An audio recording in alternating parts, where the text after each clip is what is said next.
Welcome to V V kitchen. இன்றைக்கி நம்ம என்ன பார்க்க போகிறோம்னா ஆட்டு முளை பொரியல் எப்படி செய்யறதுன்னு பார்க்கலாமா?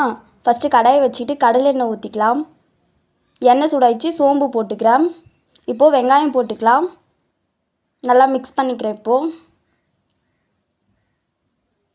இப்போது கட் பண்ணி வச்ச பச்சை மிளகாவையும் கருவேப்பிலையும் போட்டுக்கிறேன்.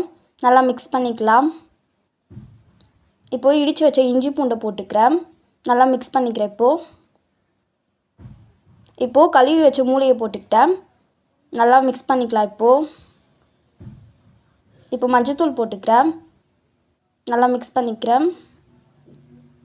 மூளையை நல்லா கொத்தி விட்டு நல்லா மிக்ஸ் பண்ணி வதக்கிக்கோங்க. இப்போ உப்பு போட்டுக்கலாம். ஃப்ளேம் இப்போ மீடியமில் வச்சுக்கோங்க, இல்லைன்னா கரிஞ்சிரும். இப்போது 2 முட்டையை உடச்சி ஊற்றிக்கிறேன். நல்லா மிக்ஸ் பண்ணிக்கலாம். நல்லா கொத்தி விட்டு மிக்ஸ் பண்ணிக்கோங்க. இப்போ நல்லா வேகட்டும். நல்லா மிக்ஸ் பண்ணிக்கோங்க. இப்போது கொத்தமல்லி தூவி அடுப்பை ஆஃப் பண்ணிடுறேன். அவ்வளோதான், சுட சுட ஆட்டு மூளை பரட்டல் ரெடி ஆகிடுச்சு. செஞ்சு பார்த்துட்டு எப்படி இருக்குன்னு கமெண்ட்டை சொல்லுங்கள். பிடிச்சவங்களுக்கு ஷேர் பண்ணுங்கள். மறக்காமல் விவி கிச்சனை சப்ஸ்கிரைப் பண்ணுங்கள்.